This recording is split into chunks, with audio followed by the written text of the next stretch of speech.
আসসালামু আলাইকুম। আপনারা দেখতে পাচ্ছেন এটি হচ্ছে তেলাপিয়া মাছের পোনা।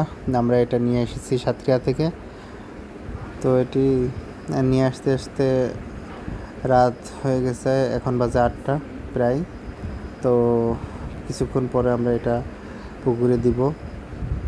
আমরা মূলত বিলের পুকুরের কারণে পুকুরের জন্য এটা নিয়ে আসা।